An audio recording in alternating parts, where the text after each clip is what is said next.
The government body that had the most interest in anomalous activity was very possibly the Soviet military.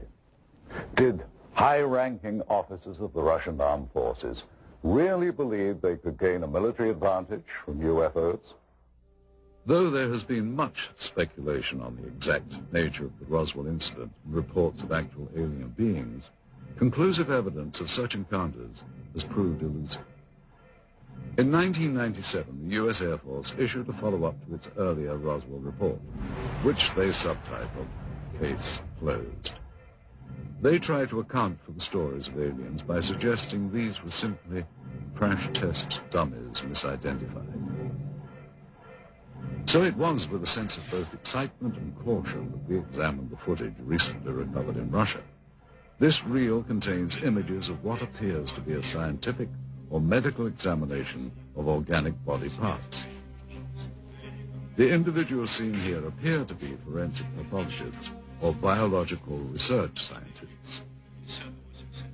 Speaking in Russian, they are seen inspecting the specimen, the leader of the procedure describing his actions and the measurements they are taking. After several minutes of this, there is a change in camera angles.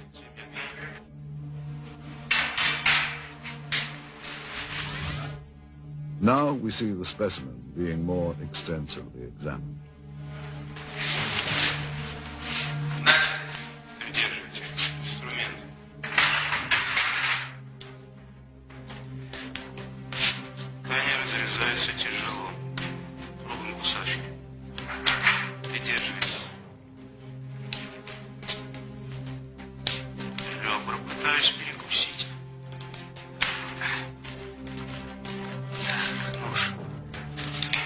Tools are used to cut open what the leader constantly refers to as tissue.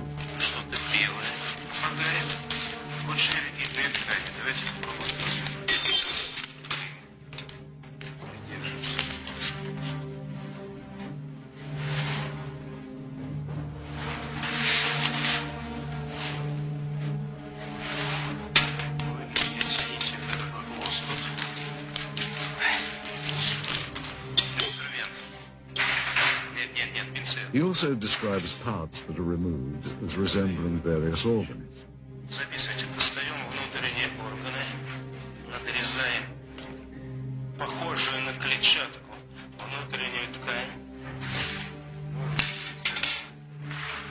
The camera angle changes again. And finally, the scientists are seen posing for the camera, holding up various samples of the dissection. If this footage is authentic,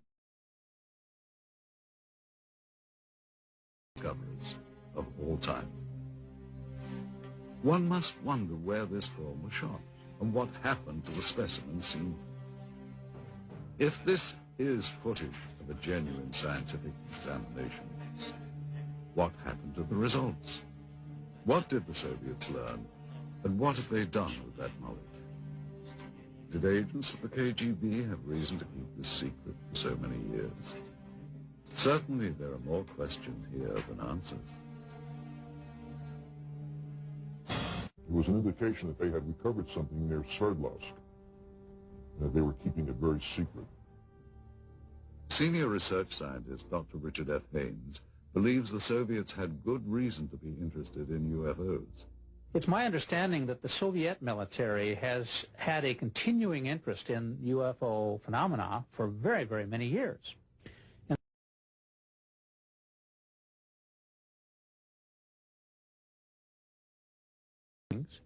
Just as ours had, and they had no explanation for them. And so the first possible explanation would be that it's a foreign nation test or espionage or something like that of a military nature. And if you're in the military yourself, then you take that very seriously and you explore it. This film footage certainly seems to depict interest by Russian military personnel in the object that is seen sticking out of the ground. Soldiers, officers, and civilian-clothed agents are deployed around the site, and they appear to be both guarding and examining the object. This is what we found on one of the 4 reels of film obtained in Russia. After viewing the footage, we were able to determine that it was most likely shot with 2 separate cameras. One apparently a handheld camera, which starts out on the approaching truck, and a second one seen here on a tripod. As the soldiers march past, you can see the cameraman turn to follow the troops.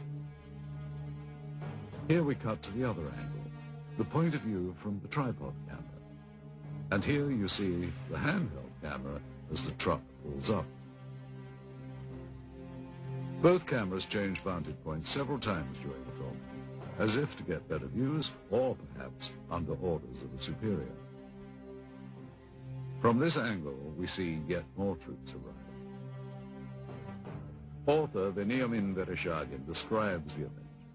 Весной же 1969 года рабочий местного совхоза In the spring of 1969, a collective farmer found some strange remains in the forest not far from Berezovsky и сообщил об этом, and reported that to the local security organs, те в свою очередь who in their turn обратились asked the за neighboring помощью military division of Air соседнюю Defense часть Troops, PVO, to provide assistance with the 7 investigation.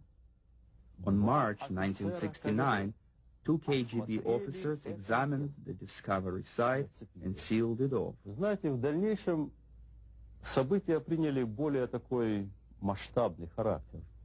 По просьбе КГБ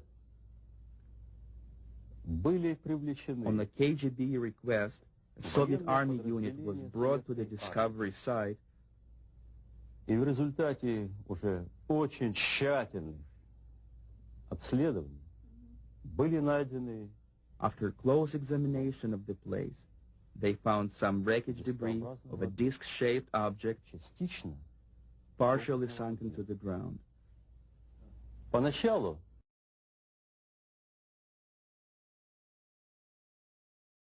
But the debris американскому разведывательному самолету или came from an American spying plane or a Soviet spaceship. George Filer, a retired Air Force intelligence officer who was stationed at Langley, is not surprised the Russians were so interested in this object. We found that the Soviets would pay to get information on UFOs as opposed to, we'll say, an F-111 aircraft, that they were, in a way, more interested in UFOs than some of our latest aircraft. And here you see the man who is probably the head KGB agent directing the cameraman to point his camera toward the disc. A total of almost 1,200 feet of negative were recovered just on this crash site. It is possible that more film was shot, but this is all that we were able to obtain. None of this film depicts the removal of the disc itself, and at no point do we see inside the object. From this angle, we do see the handheld camera shooting behind or inside the disc. However, that footage, if it was, in fact, ever shot, was not included in the cans of film we acquired. We can only speculate that it may still be at large. We must also speculate on how the object ended up here. Based on information from Vereshchagin's book and what we can see in this footage, we have created this computer-animated version of how researchers believe the crash may have occurred. The questions then become, where did this object come from and how did it come to crash here? And more importantly, what has happened to it since?